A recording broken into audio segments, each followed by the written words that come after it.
ओम शांति। एक बार हम सब लोग उस रीति से ओम शांति का उच्चारण करेंगे जैसा यज्ञ के आदि में ब्रह्मा बाबा और सभी ब्राह्मण वत्स मिल करके ओम की ध्वनि का उच्चारण करते थे। अंदर गहरी श्वास लेंगे और फिर उस श्वास को निकालते हुए ओम की ध्वनि करेंगे। फिर दूसरी गहरी श्वास अंदर लेंगे और उसका उच्चारण करते हुए शांति की ध्वनि करेंगे।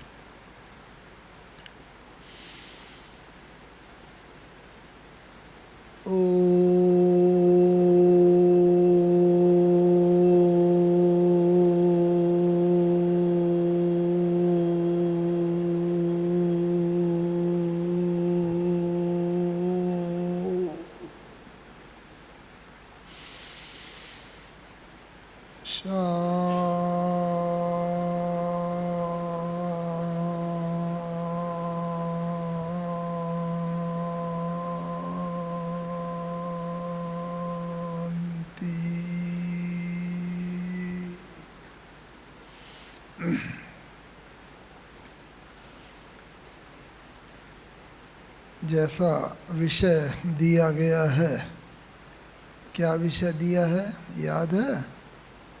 क्या विषय बहनों ने दिया है?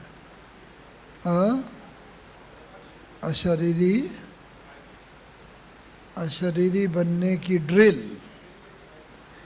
और उसके फायदे, ऐसा दिया है। और बहन जी परिचय तो देने में शायद विषय बताना रह गया, लेकिन परिचय तो उन्होंने बहुत दे दिया।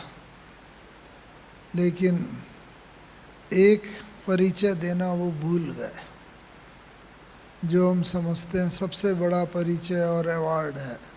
कई अवार्ड भी सुनाए कि इन्हें ये अवार्ड मिला है, ये अवार्ड मिला है, लेकिन कौन सा अवार्ड नहीं सुनाया कि हमें साकार ब्रह्मा बाबा मामा के साथ रहने का भी सौभाग्य मिला। वो इस संगम युग का सबसे बड़ा अवार्ड है, सबसे बड़ा अवार्ड है ना। देखो वो अवार्ड शायद मैं ऐसा समझता हूँ यहाँ जितने बैठे हैं और किसी को वो अवार्ड शायद न भी मिला हो, क्योंकि पैदा ही नहीं हुए होंगे उस वक़्त तक। 1962 में हम ज्ञान में आए तो ऐसे बहुत होंगे जो उस समय दूसरे नाम रूप में होंगे। तो बात ये है कि एक तो ये अवार्ड और बाबा की, साकार बाबा मम्मा की, खास विशेष ब्रह्मा बाबा की कर्मातीत अवस्था 18 जनवरी, इन आँखों से देखने का 17 और 18 जनवरी को हमें परम सौभाग्य प्राप्त हुआ। वो भी एक बहुत बड़ा अवार्ड है ना, क्योंकि कर्मातीत अवस्था सृष्टि में एक ही आत्मा अभी तक कर्मातीत अवस्था को प्राप्त हुई है। संपूर्ण अव्यक्त फरिश्ता जो अशरीरीपन की स्थिति जो आज का विषय है, तो वो अगर किसी को वो साकार में देखने का मौका मिले तो कोई भी चीज़ साकार में देखी जाती है तो उसको वो बहुत अच्छी तरह से वर्णन कर सकता है। तो इसीलिए अशरीरी बनने की ड्रिल और उसके फ़ायदे, यह जो बात बताई है। लौकिक में तो बचपन में सब ने ड्रिल की होगी, हाँ, पढ़ाई की होगी, स्कूल में जाते होंगे, पीटी का पीरियड भी होता है ना, फिज़िकल ट्रेनिंग का, तो ड्रिल करते हैं ना। अभी भी बहनें कभी कभी ड्रिल कराती होंगी। जब एक पीरियड ख़त्म हो जाता है, दूसरे पीरियड शुरू होता है, या समय ऐसा होता है जब थोड़ा सुस्ती का वातावरण हो तब क्या करते हैं? हाँ, ड्रिल करते हैं। और ड्रिल में क्या करते हैं? क्या करते हैं ड्रिल में? हाथ पैर हिलाते हैं, थोड़ा चुस्ती लाते हैं, सुस्ती का वातावरण निकल जाए, इधर उधर अंगों को हिलाते हैं जिससे कि फुर्ती आ जाए। ऐसी अशरीरी बनने की भी ड्रिल है। हम चाहें सारा दिन भर तो हम सब अपने अपने गृहस्थी में, घर धंधे में रहते हैं, बिजनेस में रहते हैं, लेकिन जब सेंटर पर जाते हैं, इच्छा होती है योग लगे, अशरीरी अवस्था को प्राप्त होए, बिंदी स्वरूप अवस्था हो, फरिश्ता स्वरूप स्थिति हो, लेकिन बैठते हैं चाहते हुए भी उस स्थिति को प्राप्त नहीं कर पाते। कई बार ऐसा होता है। और उसका कारण क्या है? मुख्य एक कारण है हमारी दिनचर्या। सारा दिन भर तो हम लौकिक में रहेंगे, लौकिक काम धंधे में रहेंगे, घर गृहस्थी में रहे, परिस्थितियाँ पूरी लौकिक हैं, और फिर थोड़े समय के लिए सेंटर पर जाके हम भले लाल लाइट जल जाए, भले टेप मशीन चल जाए, गीत बजने लगे, लेकिन फिर भी बुद्धि तो भाग जाती। आज भी मुरली में बाबा ने कहा ना, क्या कहा बाबा ने? आज भी कि भले कृष्ण का चित्र एकदम सामने होगा, लेकिन बुद्धि तो भागती रहती है, भटक जाती है। क्यों? क्योंकि एकाग्रता की कमी रहती है, बुद्धि एकाग्र नहीं हो पाती। इसलिए आज अशरीरी बनने की ड्रिल क्या है, उसका हम थोड़ा सा अभ्यास भी करेंगे और उसके बारे में चिंतन करेंगे। कोई भी ड्रिल करनी हो, हाँ, आप मानो सो रहे हो, सोते ही एकदम कोई उठ के कहे ड्रिल करो, तो भाई अभी सो के उठे हैं, नींद का वातावरण है, तुरंत ड्रिल थोड़ी होगी। पहले क्या करते हैं? थोड़ी वार्मिंग अप एक्सरसाइज, हाँ, शरीर को चेतनता में लाने का प्रयास करते हैं। तो वार्मिंग अप एक्सरसाइज हमारी क्या है? पूरी दिनचर्या पर अटेंशन। जब भी हम योग में बैठे हैं तो हमें पहले ही अपनी दिनचर्या पर अटेंशन देना है, और सुबह उठते ही अपनी दिनचर्या को हमें सेट करना है। तन की दिनचर्या और मन की दिनचर्या।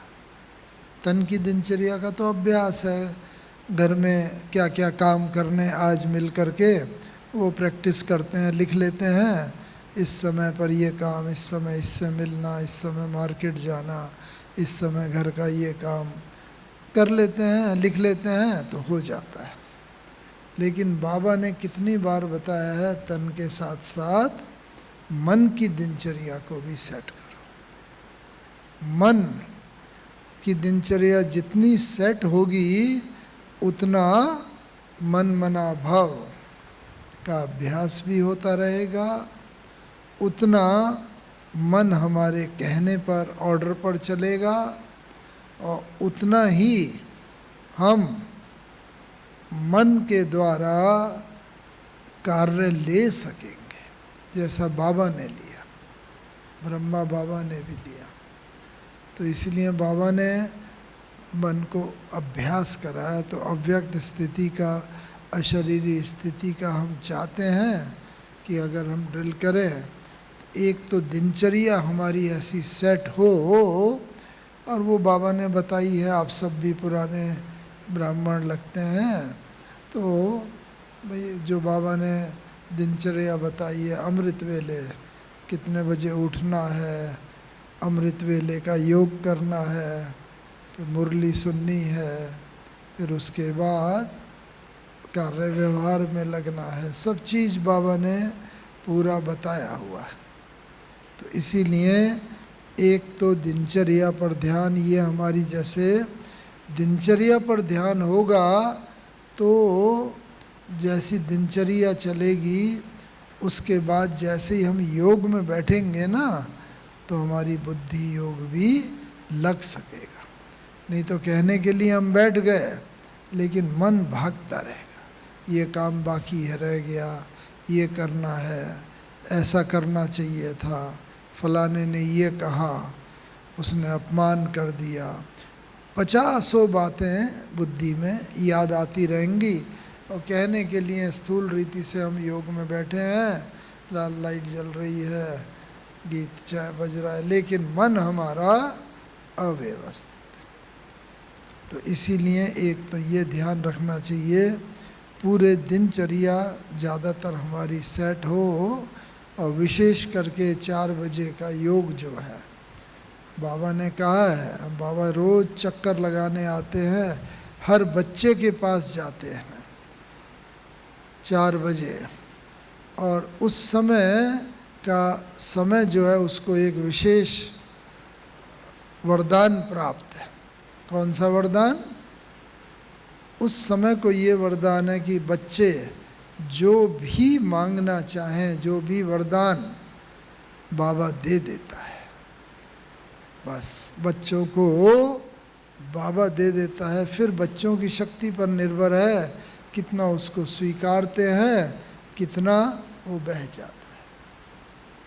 तो इसीलिए 4 बजे उठ के बैठना तो है ही है, 4 से पहले ही फ्रेश हो के हाथ मुँह धो के। और बाबा ने पहले कई मुरलियों में कहा है जो बैठते हैं ना तो आधे मार्क्स तो उनके वो ही जमा हो जाते हैं, योग लगे न लगे, लेकिन 50% मार्क तो जमा हो गए। क्यों?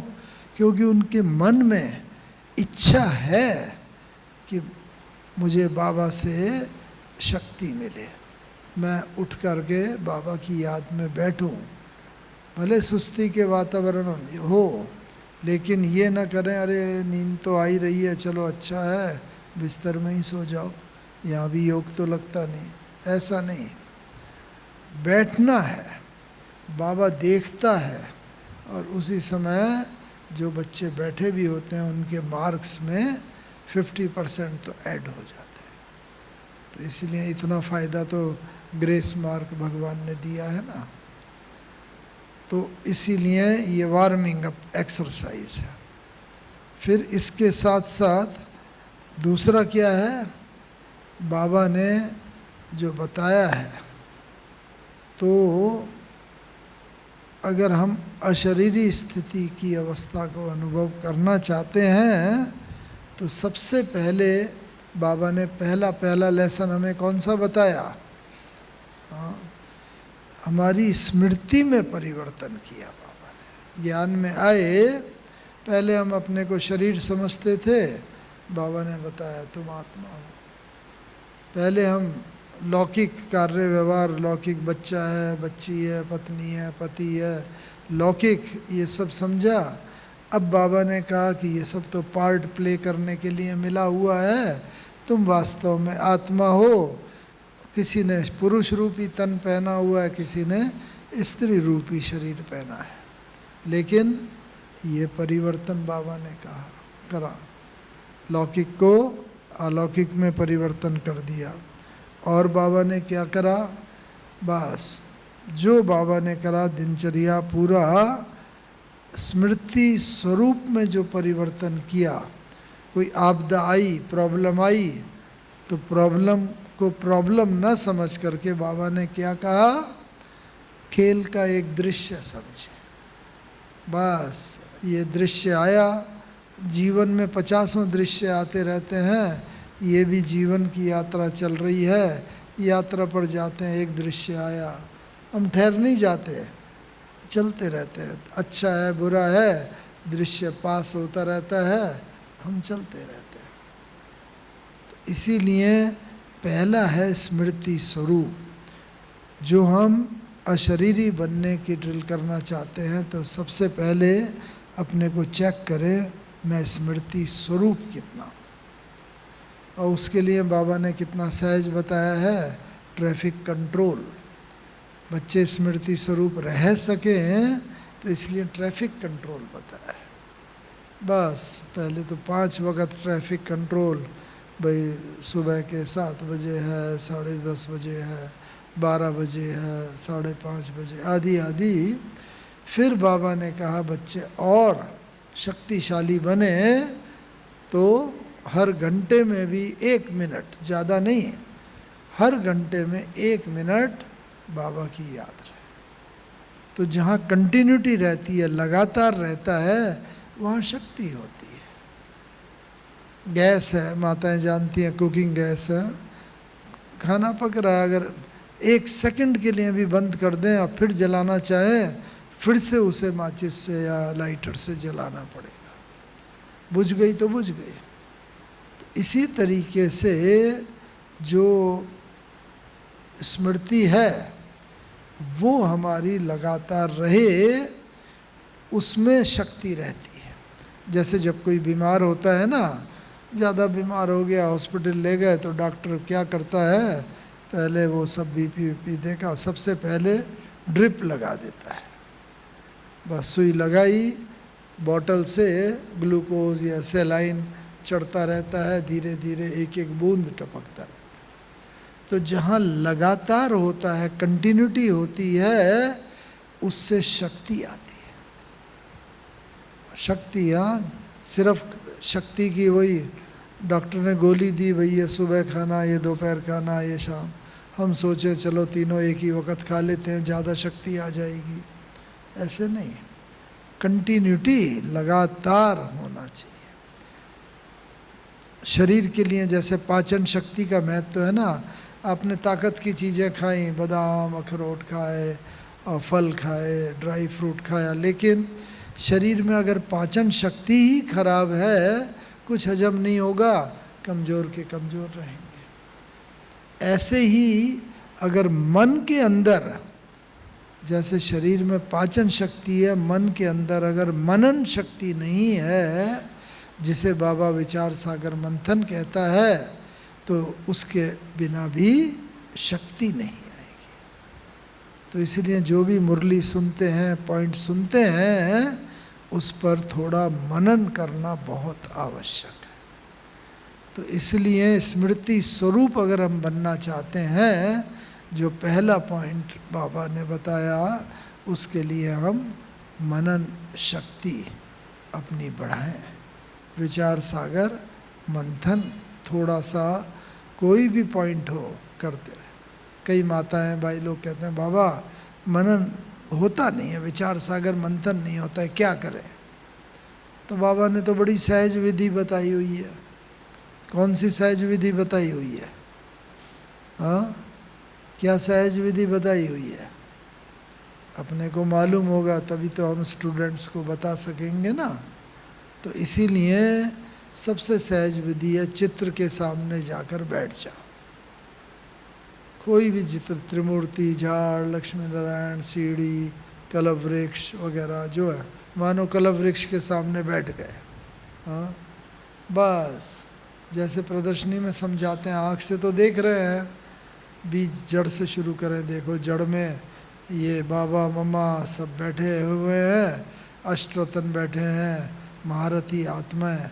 मैं भी जैसे इस सृष्टि रूपी कलव वृक्ष का बीज रूप हूँ, मैं भी सामने बैठी हुई आत्मा हूँ। मेरे आधार पर ही पूरा सृष्टि रूपी वृक्ष जैसे खड़ा है, क्योंकि वो तो दिख रहा है, इसलिए रिपीट करना अंदर ही अंदर आसान है।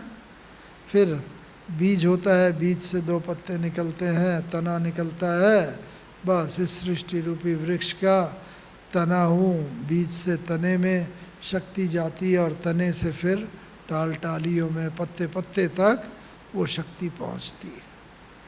तो ऐसी ये सृष्टि रूपी जितनी आत्माएं हैं, मैं सबकी पूर्वज और पूज्य आत्मा हूँ। जो बाबा ने बताया, जड़ जितनी शक्तिशाली होगी, वृक्ष भी उतना शक्तिशाली होगा। इसीलिए अपने को ये समझें कि मैं महान शक्तिशाली आत्मा हूँ, इस सृष्टि रूपी वृक्ष के पूर्वज हूँ, पूज्य हूँ जो बाबा ने बताया। और वो वृक्ष पिक्चर के सामने बैठ जाओ, विचार सागर मंथन अपने आप होने लगेगा। तो सारा खेल जो है ना मन का है। मन की बाबा ने स्मृति बदली, यानी विचार बदला मन का। पहले शरीर समझते थे, अब आत्मा समझते हैं। एक राजा के दरबार में एक आदमी आया, भिक्षा पात्र लेके छोटा आया और राजा से कहा, राजा मुझे भिक्षा दे दो।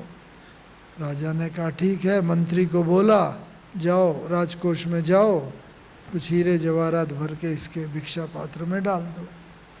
मंत्री गया तो उसके वहाँ से भर के लाया, उसके भिक्षा पात्र में डाल दिया।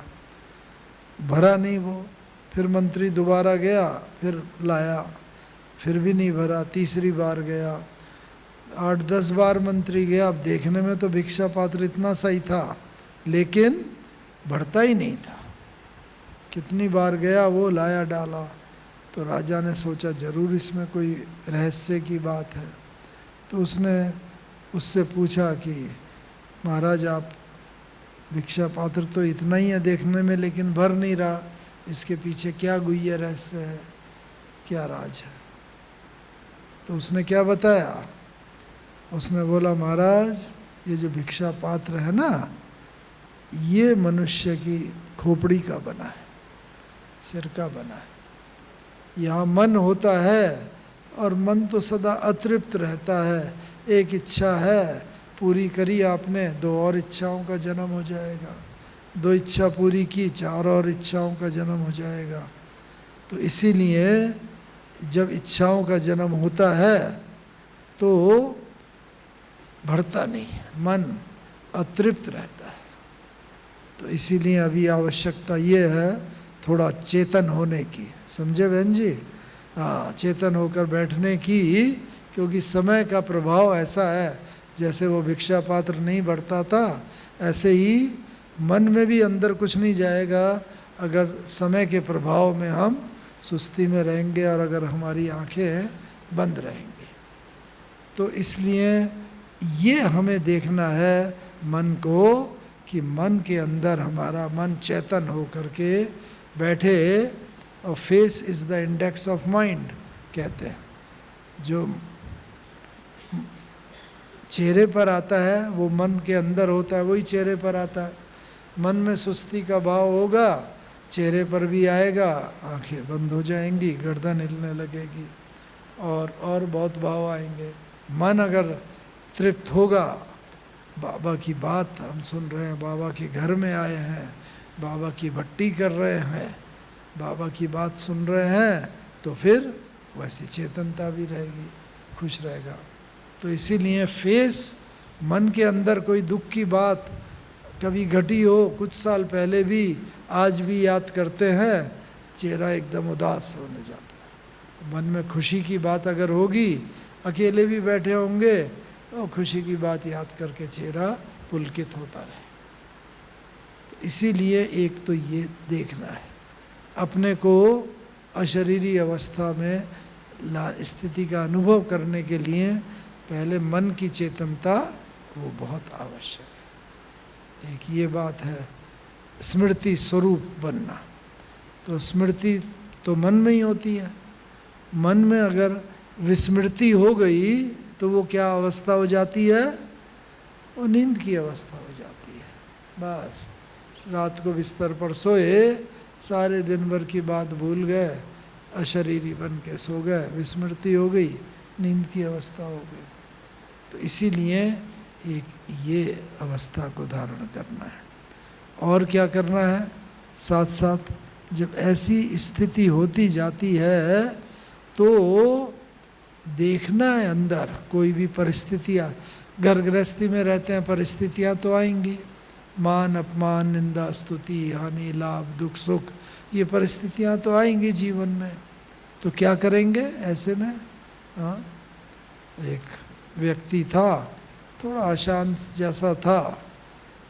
उस दिन उसने कहा चलो गुरुजी के पास चलते हैं, थोड़ा ज्ञान की बात सुनते हैं। वो गया गुरुजी के पास, 4-6 लोग बैठे हुए थे, गुरुजी कुछ प्रवचन कर रहे थे, वो भी बैठ गया, सुनने लगा।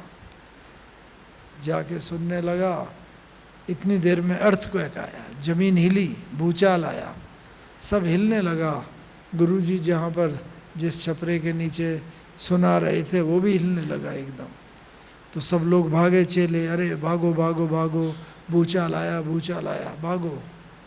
तो सब बाहर बाहर भागे, गुरुजी वहीं बैठे रहे। सब ने कहा गुरुजी आप भी बाहर आओ, ये बड़ी तेज़ी से हिल रहा है आपका, और ये कभी भी गिर जाएगा, आपको चोट लग जाएगी, आप बाहर भागो। लेकिन गुरुजी फिर भी वहीं बैठे रहे। सब बाहर बोलते रहे लेकिन गुरुजी बैठे रहे। थोड़ी देर बाद भूचाल शांत हो गया, सब लौट के आए वहाँ पर। तो सब ने कहा गुरुजी आपको डर नहीं लगा? इतना तेज़ी से ज़मीन हिल रही थी, भूकंप आ रहा था, तो अब कुछ हो जाता तो क्या होता? तो गुरुजी शांत रहे। सबने कहा हम आपको बुला रहे थे, गुरुजी भागो भागो आओ, तो आप आए नहीं। तो गुरुजी ने कहा नहीं, तुमने देखा नहीं, तुम भी भागे थे, मैं भी तो भागा था तुम्हारे साथ। कहाँ गुरुजी, आप तो कहीं भागे नहीं, आप तो यहाँ के यहीं बैठे हुए थे। तो गुरुजी ने कहा नहीं नहीं, तुमने देखा नहीं, तुम बाहर भागे, मैं अंदर भागा, अंदर भागा, ये स्थिति। तो हमें भी कभी परिस्थिति आए ना, कोई प्रॉब्लम आए, समस्या आए, तो बाहर तो सामना करना ही है, बाहर जो आवश्यकता है। तो लेकिन मानो भूचाल आया, कुछ आया, भाई दवाई का प्रबंध करना है, कपड़े का, कंबल का, कोई भी चीज़, वो सब तो करना है, लेकिन मन को अंदर भागना है। क्यों? क्योंकि बाहर जितनी हलचल होगी, अंदर उतना अचल होगा, और जितने हम अचल होंगे उतने हम सॉल्यूशन को, जो समस्या आई होगी, उस समस्या का समाधान पा सकेंगे। अचल बिजली भी होती है, कभी जलती है, कभी बुझती है, हिलती है, कभी कम हुई, कभी ज़्यादा हुई, तो उस हलचल में बड़ा मन भी हलचल आ जाता है। लेकिन अगर एक जैसा होता है, अचल होती है, तो हम भी अचल रहते हैं। तो इसीलिए अपने को हमें देखना है, ये हमारा अंतिम पेपर है। बाबा ने कहा सारे दिन भर में अति हलचल रूपी परिस्थितियाँ आएंगी, तो बाहर अति हलचल हो, लेकिन हम जो हैं अति अचल रहे। ये कब होगा? अंदर अचल रहने की स्थिति कब आएगी? जब मन का तो काम ही है संकल्प करना। तो अगर हम ये स्थिति चाहते हैं अशरीरी बनने की, तो इसमें बाधा कौन सी चीज़ होती है? मुख्य व्यर्थ के संकल्प, वो ज़्यादा बाधित होते हैं। जो काम की बातें वो करते हैं, लेकिन काम की भी बात, 2 काम की बात हुई, 10 व्यर्थ के संकल्प आ जाते हैं। उसने ये कहा, उसने ये कर दिया, ऐसा। जब व्यर्थ की बातें आ जाती है ना, फिर क्या करें? एक मूर्तिकार था, बड़ी अच्छी मूर्ति बनाता था, पत्थर को काट के सब लोग बड़ी तारीफ़ करते थे, अरे तुम तो बहुत अच्छी मूर्ति बना रहे हो, ये मूर्ति कैसे बना लेते हो इतनी बढ़िया? तो उसने कहा नहीं, मैं तो मूर्ति बनाता नहीं। कि नहीं नहीं, ये इतनी सारी मूर्ति बना के आपने रखी हुई हैं, कितनी बढ़िया बढ़िया मूर्ति हैं। कहते नहीं, मैं क्या करता हूँ, पत्थर लिया और जिसमें मूर्ति होती है तो मूर्ति के चारों तरफ जितना भी व्यर्थ है ना, उसको निकाल देता हूँ, बस। जितना चारों तरफ उसके वेस्ट, फालतू चीज़ है, वो निकाल देता हूँ, तो मूर्ति अपने आप ही प्रत्यक्ष हो जाती है अंदर से। अब देखो, सोचने का ही ढंग है, बात वही है, व्यर्थ निकाल दिया। ऐसे ही हमारे सबके अंदर भी ना क्या है, हमारी संपूर्णता की मूर्ति हमारे अंदर है। हम संपूर्ण, जो बाबा कहता है, देवता सर्वगुण संपन्न, 16 कला संपूर्ण, संपूर्ण निर्विकारी, वो सब हमारे अंदर है। भरा हुआ है, लेकिन बाहर से जो व्यर्थ लगा हुआ है ना, तो वो व्यर्थ देखने में आता है, अंदर का जो शक्तिशाली स्वरूप है वो ढक जाता है। तो इसलिए अभी आवश्यकता ये है कि बाहर के व्यर्थ को हम निकालते जाए। जितना बाहर का व्यर्थ निकलेगा, अंदर का संपूर्ण रूप प्रत्यक्ष हो जाएगा। ब्रह्मा बाबा का भी तो यही हुआ। ब्रह्मा बाबा भी साधारण हीरे जवाहरात के व्यापारी थे, सोने चांदी के, बाल बच्चों वाले थे, पत्नी थी, 5 बच्चे भी थे, बच्चों की शादियां हो गई थी, बच्चों के किने उनके भी बच्चे थे, कई सब परिवार जैसे होता है वो।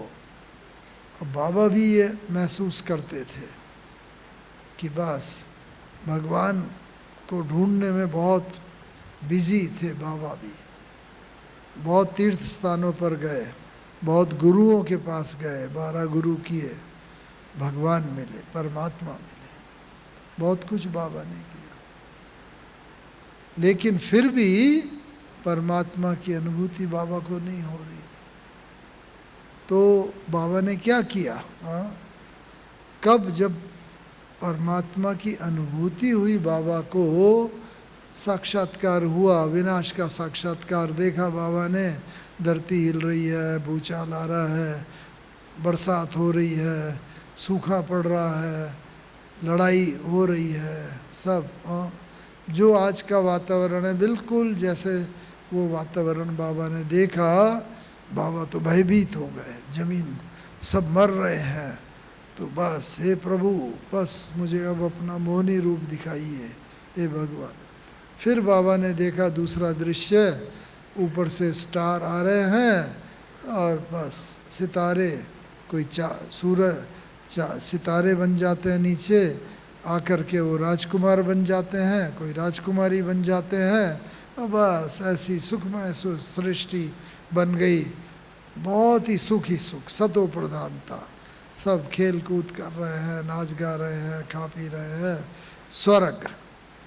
तो ऐसी सृष्टि जब देखी, बस बाबा उस खुशी में ही मगन हो गए, देख रहे थे, बस चेहरा खिल गया बाबा का। लेकिन तभी आवाज़ सुनाई दी, तुम्हें ऐसी दुनिया बनानी है, तुम्हें ऐसी सृष्टि बनानी है। तो तब से बाबा की स्मृति परिवर्तन हो गई। मुझे बनानी है, मैं कैसे बनाऊंगा? किसकी आवाज़ थी?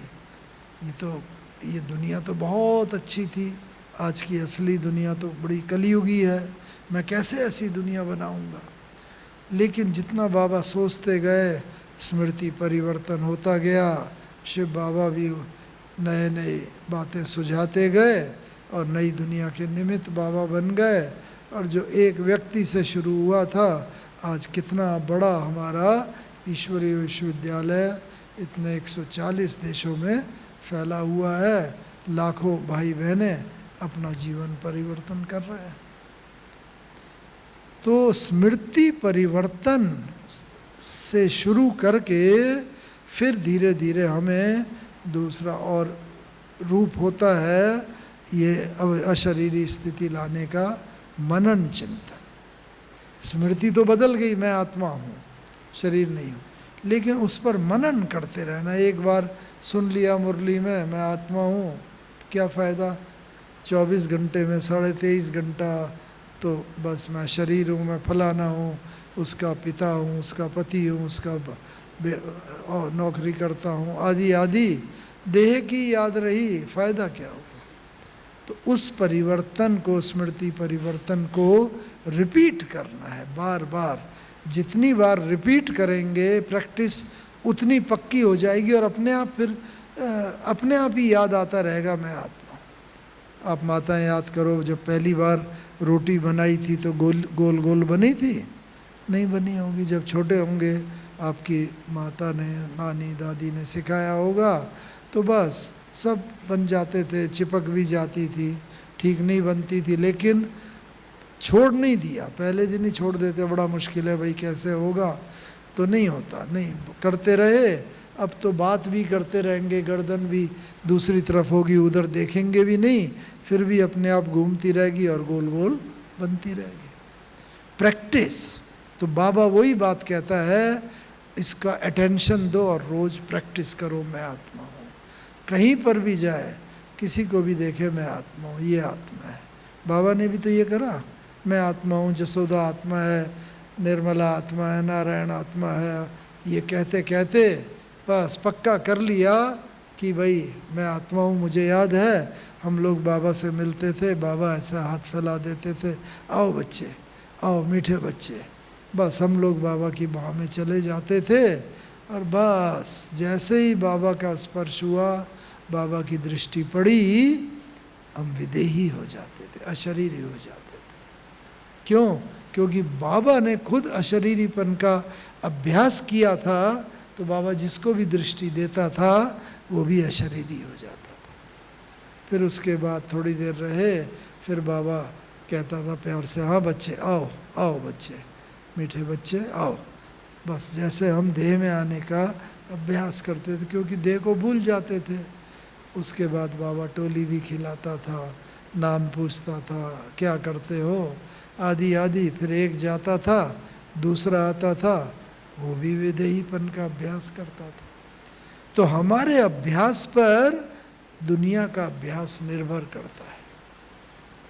मुझे बदलना है, मैं बदलूंगा तो सृष्टि बदलेगी, मैं अशरीरी होऊंगा, दुनिया भी अशरीरी बनेगी।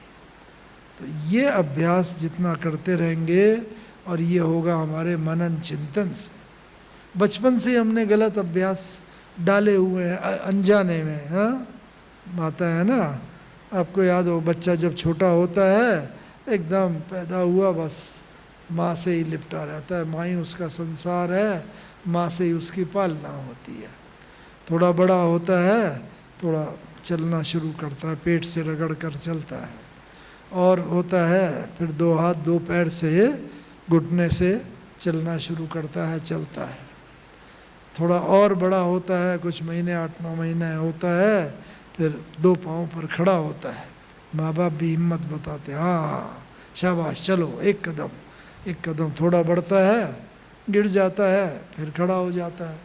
अभ्यास छोड़ता नहीं है, तो क्या होता है, चलता रहता है, फिर तो ज़िंदगी भर चलता ही रहता है, ऑटोमेटिकली सोचना नहीं पड़ता। लेकिन उस प्रोसेस में एक गलत बात वो सीख जाता है। कौन सी गलत बात? वो बच्चा है, चला थोड़ा चला, गिर गया, कभी ज़्यादा तेज़ी से गिर गया, किसी दीवार से टकरा गया है, दरवाजे से, थोड़ी चोट लगी, रोने लगा। माँ क्या करती है फिर? हाँ, माताएं खास करती हैं, थोड़ा ज़मीन को, हाँ ऐसे ज़मीन को मारते हैं, क्योंकि ज़मीन से उसे चोट लगी थोड़ा सा। तो बच्चा भी गौर से देखता है, और बस गौर से देख करके उसके माइंड में हमने ये भर दिया कि तू गिरा, तेरी गलती नहीं थी, ये ज़मीन की गलती है, उससे तुझे चोट लगी। और वो ज़िंदगी भर इस बात को पकड़ लेता है कि मैं कभी गलत नहीं हूँ, दूसरा ही गलत है।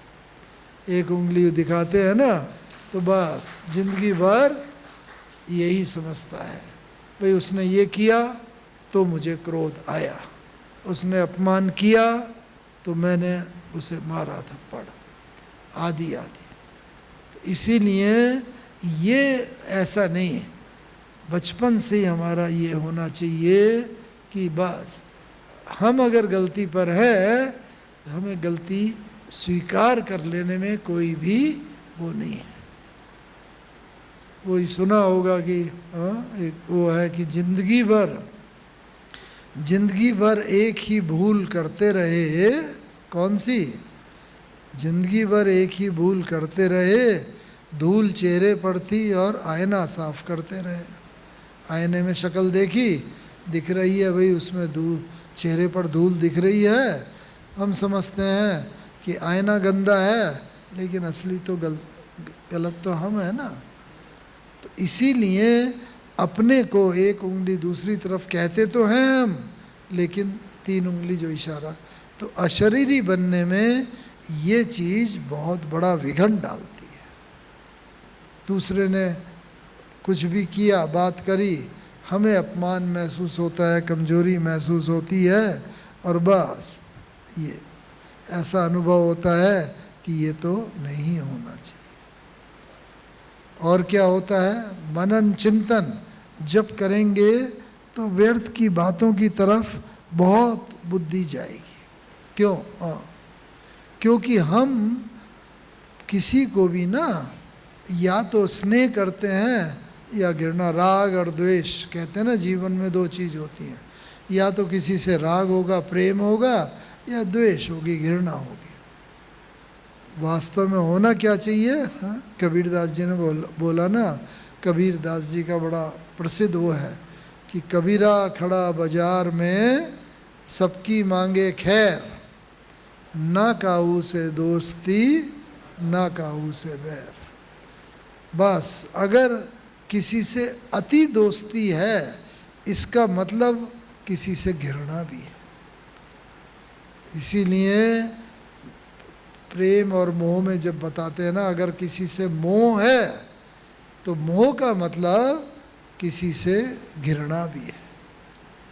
इसीलिए सबसे बराबरी का हो, बाबा ने यही बताया है, हर एक को देखो स्नेह के भाव से देखो। हाँ, तो ये ऐसा भाव जब होगा ना, ये दरिया है, खुसरो एक महाकवि होके गए हैं शहर की, खुसरो दरिया प्रेम का उल्टी जाकी धार। दरिया ये प्रेम का है, उल्टी जाकी धार, जो तैरा सो डूब गया, और जो इस प्रेम रूपी दरिया में डूबा वो पार। जो तैरा वो डूब गया, जो डूबा सो पार।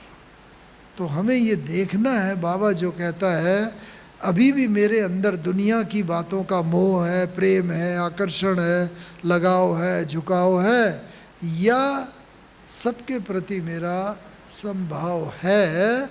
तो अगर किसी से अति प्रेम होगा, उसको हम बात दिल की बताए बिना नहीं रहेंगे। कोई बात हुई एकदम होगा, चलो उसे बताएं, उससे शेयर करें।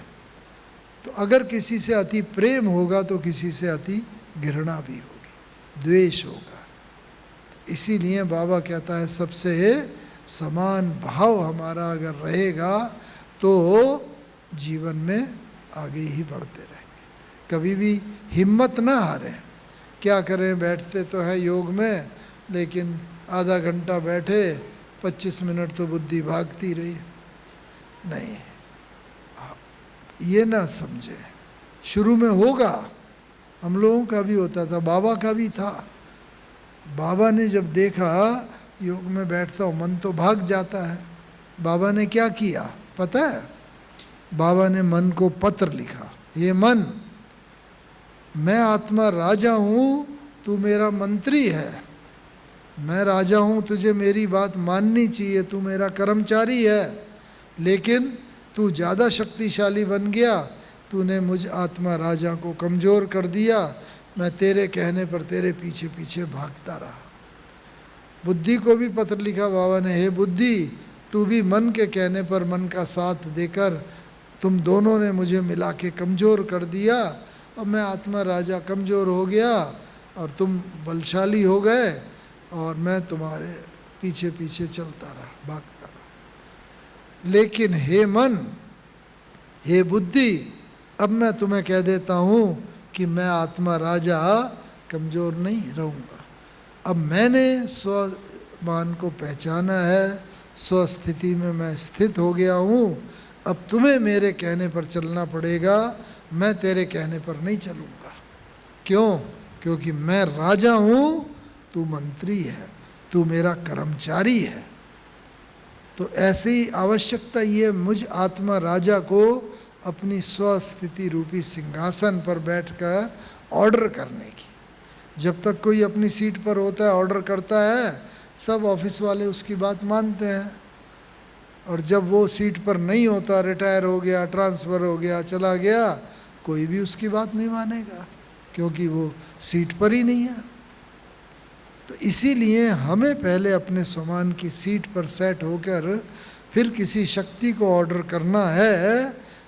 हे समाने की शक्ति आओ, किसी से मेरी कहा सुनी हो रही है, झगड़ा हो रहा है, हे समाने की शक्ति आओ तो मुझे शक्ति दो, आओ मेरा कहना मानो।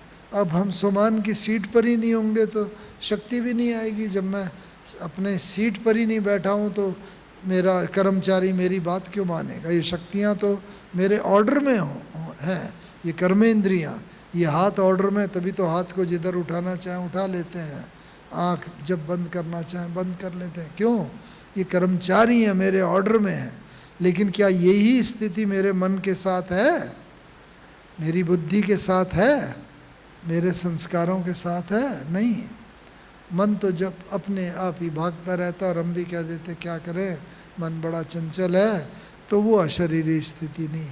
तो अशरीरी स्थिति की ड्रिल के लिए अगर हम चाहते हैं तो ड्रिल के लिए क्या करना पड़ेगा कि ये जितने हैं ना मन बुद्धि संस्कार, इनको अपने कहने पर, जैसे ड्रिल लौकिक होती है, हाथ पैर यूँ ऊपर नीचे चलाते हैं ना, तो अटेंशन में आ जाते हैं।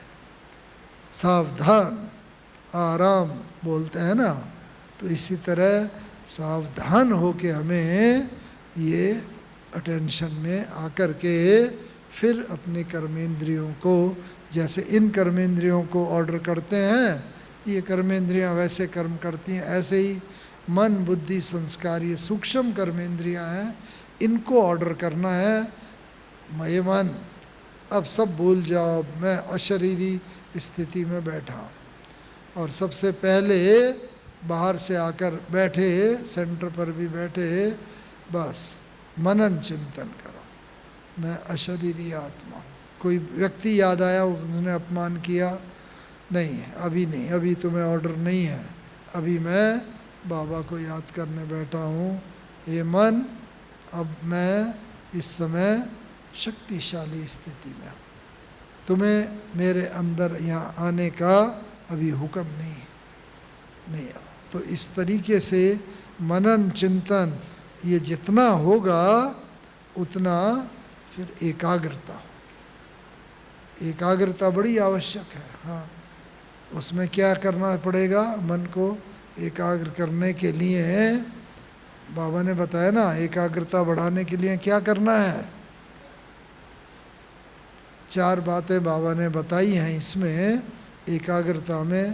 पहला है एकांत। बस कहीं बहुत अल्लाह गुल्ला आदमी भी होता है, कभी पहाड़ के चला गया, समुद्र के किनारे, एकांत में। तो एक बाहर का एकांत, एक मन का एकांत। मन को एकांत में, बाहर चले भी गए लेकिन मन भागता रहा नहीं, बाहर का एकांत मदद करता है थोड़ा सा मन को एकांत में लाने के लिए। तो एकांत की स्थिति चाहिए। दूसरा इकोनॉमी। इकोनॉमी माने कम खर्च, संकल्पों की इकोनॉमी। बस कोई भी संकल्प आए, खींच करके फिर बाबा की तरफ ले आओ। संकल्प भागेगा खेल की तरफ, मित्र की तरफ, विकारों की तरफ, सब अलग अलग तरफ, जहाँ पर लगाव झुकाव होगा वहाँ भागेगा, लेकिन वहाँ से लाने में देर ना करो, खींच करके लाओ। लगेगा अरे ये तो मन भाग रहा है, लेकिन जब ये अभ्यास हो जाएगा तो आज 20 मिनट मन बार भागा, अभ्यास होगा, कल 15 मिनट भागेगा, परसों 10 मिनट भागेगा, अभ्यास होता जाएगा। तो ये एकाग्रता के लिए इकोनॉमी। एक तीसरा एका नामी, एक का ही नाम। बस बाबा, बस ये मेरा, मैं आत्मा अब इस समय आपकी स्मृति में बैठी हूँ, मैं आत्मा इस शरीर से न्यारी अलग हूँ। इसीलिए तो सबकॉन्शियस माइंड जो होता है वो बड़ा पावरफुल होता है, इसीलिए ऐसा सबकॉन्शियस माइंड हमें अंदर से बनाना है। तो मनन चिंतन ये हमारी दूसरी स्टेज है, इसको हमें चलना है। फिर और हम आगे आगे बढ़ते जाते हैं, क्योंकि जितनी स्मृति हमारी पावरफुल होगी, याद, उससे क्या होगा, स्मृति से, जैसे face is the index of mind है, माइंड में स्मृति आई, फेस में उसका रूप देखने में आया, और स्मृति से हमारी वृत्ति, जो सबकॉन्शियस माइंड है, वो पावरफुल हो जाता है। स्मृति से वृत्ति, और वृत्ति से फिर वाइब्रेशन बनते हैं, ऑरा बनता है। देवताओं के चित्रों के पीछे ऑरा देखते हैं ना, लाइट का ऑरा बना है। देवताओं के पीछे, देवी देवताओं के पीछे लाइट दिखाते हैं। ऐसे ही हम सब के पीछे भी ऑरा है, उसकी फ़ोटो भी निकाल सकते हैं। एक रशियन साइंटिस्ट होके गया है, किरलियन नाम था, तो उसने ऐसा कैमरे का ईजाद किया, उसे किरलियन फोटोग्राफी बोलते हैं। उसमें व्यक्ति की जब फ़ोटो निकालते हैं, उसके साथ उसका ऑरा का रंग भी आ जाता है। और जो जितना शुद्ध हृदय का होता है, पवित्र होता है, उसका ऑरा लाइट कलर का होता है, जैसे देवी देवताओं का येलो, पीला रंग, सफ़ेद, गोल्डन, ऐसा रंग होता है। और जो जितना कलुषित होता है, काम, क्रोध, लोभ, मोह, अहंकार, ईर्ष्या, द्वेष के वशीभूत होता है, उसका ऑरा उतना ही डार्क कलर, काला रंग, बहुत ग्रे कलर, बहुत रंग होता है। तो इसीलिए देवी देवताओं का मुझे याद है, वैसे विश्व के बहुत कोने में गए हैं, बहुत 28 देशों में जाने का मौका मिला, लेकिन रशिया में सेंट पीटर्सबर्ग एक शहर है, तो वहाँ पर जब मैं गया था रशिया में, बहन जी ने जब बुलाया था, तो वहीं पर ये किरलियन फोटोग्राफी का हेडक्वार्टर है। तो उसको बुलाया कि हमारे साइंस के हेड आए हुए हैं, आप उनसे किरलियन फोटोग्राफी के बारे में डिस्कस करें। वो आया, सब इंस्ट्रूमेंट लाया था, और जैसे ऑरा होता है, ऐसे हर अंग का ऑरा होता है। उंगली का भी फ़ोटो निकालेंगे, उंगली में भी लाइट, जैसा जैसा आँख का, कान का, नाक, हर अंग का और लाइट होती है, और सब मिला के ऑरा ये लाइट होती है।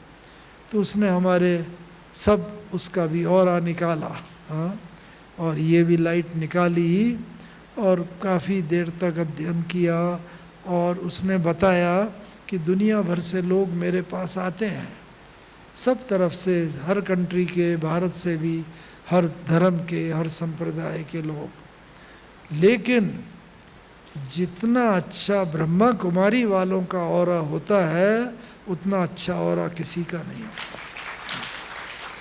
ये साइंस ने सिद्ध किया। क्यों? क्योंकि हम जो है केवल बाहर की स्वच्छता की बात नहीं, हम मन की स्वच्छता की बात, बुद्धि की स्वच्छता की बात करते हैं, और वो मन का ही पवित्रता का फोटो लेता है।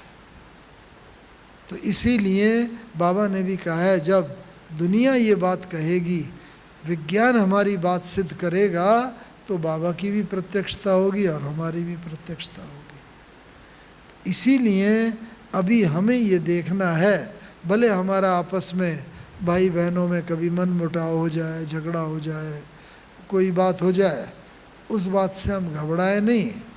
बस अक्सर होता है किसी से दिल की दूरी है, वो आ रहा है, हम इधर से जा रहे हैं, हम इधर से निकल जाएंगे, वो उधर से निकल जाएगा। ओम शांति भी कई बार नहीं होती, कभी मिलाप, गुड मॉर्निंग भी नहीं होती। नहीं, यही तो हमारा परिवार है। बाहर वाला अगर कोई विकर्म करता है हमें महसूस नहीं होता, लेकिन अगर हमारे से कुछ होता है, हमारा दैवी परिवार वाला कोई गलती करता है, मर्यादा का उल्लंघन करता है, तो हमें बड़ा महसूस होता है, अरे ये 20 साल पुरानी बहन, ये 15 साल पुराना भाई, इनमें भी अभी तक यही विकार। तो इसीलिए किसी को देखो नहीं, जितना उनका देखेंगे वो विकार हमारे अंदर आते जाएंगे, हम भरपूर होते जाएंगे उन विकारों से। वो तो छूटने का पुरुषार्थ कर ही रहा है, लेकिन हम बढ़ते जाएंगे। तो बाबा ने कहा, क्या कहा है, सबसे बड़ा देवताओं का गुण है कौन सा? क्षमा का गुण। बस किसी का कुछ भी देखो कमजोरी, उसे अंदर लाओ ही नहीं। बस हे आत्मा, आपको भी वही बाबा कहता है, वर्तमान समय जो चल रहा है दुआओं का समय चल रहा है। दुआ देते रहो, "हे बाबा इस आत्मा से भी ये कमजोरी दूर हो, ये विकार निकले, ये आत्मा भी महान बने।" बस। तो उससे क्या होगा, हमारे अपने मन में एक तो उसकी नेगेटिविटी नहीं आई, उसके विकार कमजोरी नहीं आई, दूसरा हमने उसे पॉजिटिव भेजा तो हमारा मन पॉजिटिविटी से भर गया, गुणों से शक्तियों से भर गया, और उससे जो वाइब्रेशन निकले, क्योंकि जैसी स्मृति वैसी वृत्ति वैसा ही फिर वाइब्रेशन ये होता है और ऑरा बनता है, और फिर वैसा ही वायुमंडल बनता है। द्वापर युग में इतने बड़े बड़े ऋषि मुनि जंगलों में जाते थे, हिंसक प्राणी भी होते थे, लेकिन कोई उन पे आक्रमण नहीं करता था। लोग आके उनको वहाँ पर भोजन दे जाते, उन्हें घर घर जाके भीख नहीं मांगनी पड़ती थी, लोग वहाँ आके दे जाते थे। क्यों? क्योंकि उनके अंदर इतनी शक्ति थी, उनका ऑरा इतना शक्तिशाली था, वो आकर्षण करता था, सारी आवश्यकता की चीज़ें उन्हें मिल जाती थी। हाँ। ब्रह्मा बाबा भी जब आते थे ना, हर एक में हम गुण देखें। बस बाबा कहता है ना, बच्चों की दूर की नज़र तेज है, पास की नज़र कमज़ोर है। उसका भाव तो मालूम ही है ना। दूसरों के अवगुण हमें जल्दी नज़र आ जाते हैं, हमारे अवगुण हमें अपने दिखाई नहीं देते। नहीं, बाबा हर एक के, हमारे में 100 में से 99 अवगुण होंगे, बाबा वो नहीं देखेगा, एक गुण होगा, बाबा उसको ही देखता था। बाबा क्लास में आते थे, फूल लेकर आते, देखो ये फूल, हाँ बच्चे, हाँ ये मेरे चैतन्य फूल बैठे हैं, फूल बनकर मुस्कुराना जिंदगी है, सुना है ना, फूल बनकर मुस्कुराना जिंदगी है, मुस्कुरा कर गम भुलाना जिंदगी है, जीत कर तुम खुश हुए तो क्या हुआ, हार कर भी मुस्कुराना जिंदगी है। ऐसी हमारी मानसिक स्थिति हो जाए, जीत हार परिस्थितियाँ, ये तो प्रकृति का नियम है, रात दिन दुख सुख मान अपमान निंदा स्तुति, ये नियम ही है परिवर्तन संसार का। लेकिन हार भी अगर हमें दृष्टिगोचर, अरे ये क्या हुआ, ये तो नहीं होना चाहिए था, ऐसा क्यों हुआ मेरे साथ, हमें लगेगा हम हार गए। लेकिन बाबा ने कहा है कि संगम युग में ब्राह्मणों का अकल्याण हो ही नहीं सकता, उनकी हार हो ही नहीं सकती। जब आपको ऐसा महसूस हो ये क्या हुआ, हार हुई, क्या समझे, मैं बाबा के गले का हार बनाऊं, बाबा के गले में अपने को महसूस करें, मैं बाबा के गले का हार हूँ। और ये तीसरी स्टेज है।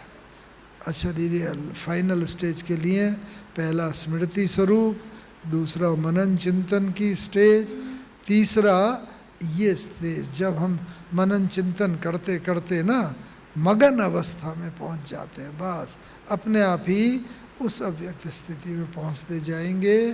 तो फिर क्या होगा, जीवन में जो बाबा कहता है ना, बिंदी लगाते चलो, पास्ट की बातों को याद ना करो। नहीं, क्या होता है, या तो हम पास्ट की बातों को बहुत याद करते हैं, या फ्यूचर के चिंतन में लगे रहते हैं, भविष्य में क्या होगा, अभी बच्ची की शादी करनी है, अभी लड़के का नौकरी सेट करनी है, आदि आदि। नहीं, न पास्ट को न फ्यूचर को, बल्कि प्रेजेंट वर्तमान को याद करो। इसीलिए इसे प्रेजेंट बोलते हैं। प्रेजेंट माने गिफ्ट, किसी की मैरिज पार्टी में जाते हैं तो प्रेजेंट ले जाते हैं ना, बर्थडे पार्टी में जाते हैं तो प्रेजेंट, प्रेजेंट माने गिफ्ट। तो ये वर्तमान जीवन जो है ये मेरा प्रेजेंट है, बाबा का दिया हुआ गिफ्ट है, इसको मैं समझूं, पास्ट और फ्यूचर को याद ना करूं। माताएं बैठी हैं, पुराने ज़माने में ना, आजकल तो इलेक्ट्रिक है, फिर भी देखी होगी ना, पुराने ज़माने में चक्की होती थी ना, तो एक पार्ट फिक्स रहता था, दूसरा चलाते थे, अनाज बीच में डालते थे, बीच वाला अनाज थोड़ा फिर भी साबुत रह जाता था, पीस करके चारों तरफ से निकल जाता था, चूरा हो जाता था। तो ये है, ये दो पार्ट क्या हैं जीवन के, एक है भूतकाल, एक है भविष्य काल। तो या तो हम भूतकाल या भविष्य काल का चिंतन में रहते हैं, पिस जाते हैं, प्रॉब्लम समस्याओं से हार खा लेते हैं। तो क्या है, पुरानी बात है, सुना होगा, दो पाटों के बीच में साबुत बचा न कोई। अगर पास्ट का सोचते रहेंगे, फ्यूचर का, तो बाबा ने इसीलिए नया जन्म दे दिया। पास्ट की बात कलयुगी है, फ्यूचर आने वाला है, वर्तमान में प्रेजेंट है। तो क्या करो, दो पाटन के बीच में साबुत बचा न कोई, और खूंट पकड़कर जो रहा उसे पीस सका न कोई। खूंट क्या है, वो प्रेजेंट है, वर्तमान है, उसमें अनाज साबुत रह जाता है, मोटा रह जाता है, उसमें पिस नहीं सकते। तो जीवन में कोई भी परिस्थितियाँ आएंगी, इसीलिए बाबा कहता है इस संगम में तुम बच्चों का अकल्याण हो ही नहीं सकता, तुम्हारी हार हो ही नहीं सकती। सदा ये समझो, मैं सदा काल की विजयी आत्मा। और वो कब होगा, जब पास्ट को बिंदी लगाते चलेंगे, बिंदी लगाना सीख जाएंगे। पास्ट में गुजरी बात, कोई बात, तो बिंदी अगर हो जाए, वैसे भी बिंदी से ही सब, कोई भी शब्द बिंदी से ही बनता है। कई बिंदी लगाओ, ए बन जाएगा। कई एक बिंदी अपने आप में फुल स्टॉप है, क्वेश्चन मार्क भी बनाना हो, कई सारी बिंदी लगाते रहो, सब बिंदी मिला करके प्रश्नवाचक चिन्ह बन जाता है। तो जब बिंदी हम लगाने की कोशिश करते हैं, लेकिन फिर पेन उठ जाता है, दूसरी बिंदी लग जाती है, फिर तीसरी, वो बिंदी बिंदी लगते लगते प्रश्नवाचक चिन्ह बन जाता है, या क्वेश्चन मार्क, दूसरा साइन ऑफ एक्सक्लेमेशन बन जाता है। तो अभी जीवन में ये आवश्यकता है कि जो अशरीरी अवस्था है, उसके लिए सीधा ही हम अशरीरी बनने का प्रयास करेंगे। घूमते फिरते आए और एकदम बैठ गए योग में, चलो मैं आत्मा हूँ, बस नींद आ जाएगी, सुस्ती आ जाएगी। अशरीरी बनने के लिए पहले शुभ चिंतन, स्मृति स्वरूप बने, मनन चिंतन करें और अव्यक्त स्थिति की तरफ बढ़ते रहें। फिर हम अशरीरी और बिंदी स्वरूप की स्थिति तक आएंगे, तो उस समय अपने आप ही वो स्थिति आ जाएगी, फिर बुद्धि बाहर भागेगी नहीं और हम आगे बढ़ते जाएंगे। इसीलिए अभी बाबा अंत में हमें यही सिखा रहा है कि बच्चे अपने को क्या समझो। नंबर 1, मैं सबकी विश्व की कल्याणकारी, ये समय है स्टॉक जमा करने का। कोई भी परिस्थिति आती है ना, हम सबको मालूम है, जब कोविड आया फटाफट सब ने मार्केट बंद हो गई है, अनाज इकट्ठा करना, दूध चाय इकट्ठा। अभी कौन सा स्टॉक जमा करने की ज़रूरत है, दुआओं का स्टॉक। ये बाबा बार बार कह रहे हैं, क्योंकि जब हम दुआएं देंगे, किसी के प्रति पॉजिटिविटी होगी, पहले तो मेरे अंदर पॉजिटिविटी होगी ना, तब फिर दूसरों को दुआएं दे सकेंगे।